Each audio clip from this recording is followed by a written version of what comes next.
On va remettre le prix adolescent, les livres jeunesse pour les adolescents. L'adolescence, c'est l'âge des premières passions. Je crois qu'on se souvient tous du film qui a marqué notre adolescence, de la musique qui a marqué notre adolescence, et aussi du roman qui a marqué notre adolescence. On disait de l'engagement des membres du jury, l'engagement militant, l'engagement associatif. Je crois qu'on se souvient aussi de nos engagements d'adolescents et des premiers livres qui nous ont émus au moment de l'adolescence. Le livre à l'adolescence, c'est l'ouverture sur l'extérieur, c'est l'ouverture sur le monde, sur la différence, c'est l'ouverture sur l'étranger. Bref, c'est l'ouverture sur l'homme, comme disait Axel Kahn tout à l'heure, et on sera marqué toute notre vie par ces livres qui ont marqué notre adolescence. Pour remettre le livre dans la catégorie jeunesse, adolescent, j'appelle à venir me rejoindre Patrick Chag, directeur adjoint de la Mutuelle Intégrance, Olivier Pierre-René Estier, chargé des collections en art et littérature classique à la Bibliothèque nationale de France et membre du jury. On vous a vu dans ce film. Les nominés dans cette catégorie, ils sont 5. Étoile, le cheval aux yeux de nuit. C'est d'Élodie Souris-Lavergne aux éditions Nord-Avril.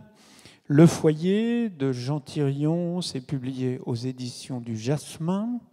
Mon frère, mon enfer, mon bel enfer, Sandrine Andrews et Christine de Rouen, c'est publié chez Oscar Éditeur. Réal de Takehiko Inoue, c'est aux éditions Kana. Et puis Sparte, chien guide, souriez, vous êtes guidé. Alors attention, c'est de Jack Jeg Lesko Grard. Ce sont les auteurs, Grard. Et alors, une enveloppe pour le livre adolescent.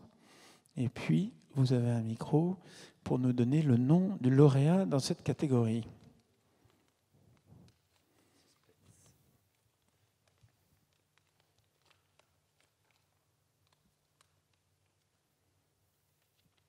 Il y a un certain suspense.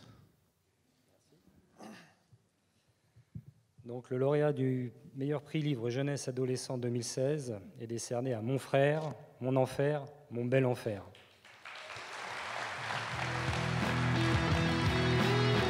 Les auteurs sont Sandrine Andrews et Christine de Rouen. Bravo. Venez nous rejoindre. Mon frère, mon enfer, mon bel enfer. C'est un journal tenu par Garance. Garance confie le sentiment d'injustice qu'elle ressent vis-à-vis de son petit frère Adam, atteint d'autisme. Garance, elle dit que la maladie de son frère, c'est l'adanisme non masculin, qui veut dire régime familial reposant sur le bon vouloir dictatorial d'un autiste. Bienvenue, vous avez un micro pour nous dire peut-être un petit mot. Bonsoir. Bon. Alors, d'abord, c'est l'émotion, donc ça, c'est un peu difficile à gérer. Après, c'est une aventure, parce que ce livre fait partie d'une collection qui s'appelle « Pas de panique, c'est la vie » et qui parle aux adolescents, qui s'adresse aux adolescents pour parler du handicap mental, des troubles du comportement et du handicap en général. Il est fait de 2 parties, une partie romanesque, dont Sandrine et moi, nous sommes les auteurs, et une partie plus technique, écrit par des spécialistes qui ont fait le lourd travail de mettre leur vocabulaire à la portée des adolescents. Et je tiens à remercier Catherine Barthélémy et Patrice Gillet qui ont participé à ce livre. Maintenant, moi j'ai fini, je passe la parole à Sandrine.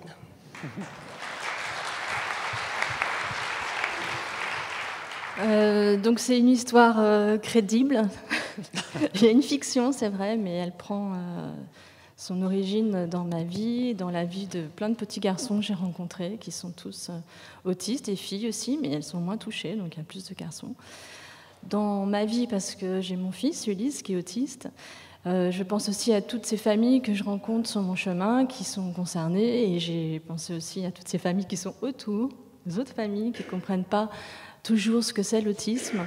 Et au départ, je ne voulais pas spécialement écrire sur ce que je vivais au quotidien. Et puis, quand Christine m'a demandé d'écrire, je me suis dit, bon, Ok, je vais essayer. En fait, il y a même eu 2 romans. Une première version extrêmement positive sur l'autisme, et puis finalement peut-être pas tout à fait représentative du quotidien, qui n'est pas toujours facile pour beaucoup de parents. Et bon, voilà. Donc en fait, j'ai essayé d'écrire cette fiction avec Christine en étant à la fois proche de mon quotidien, mais aussi de ne pas faire quelque chose de trop caricatural, d'essayer d'être le plus proche possible de la vie que nous vivons avec nos enfants autistes.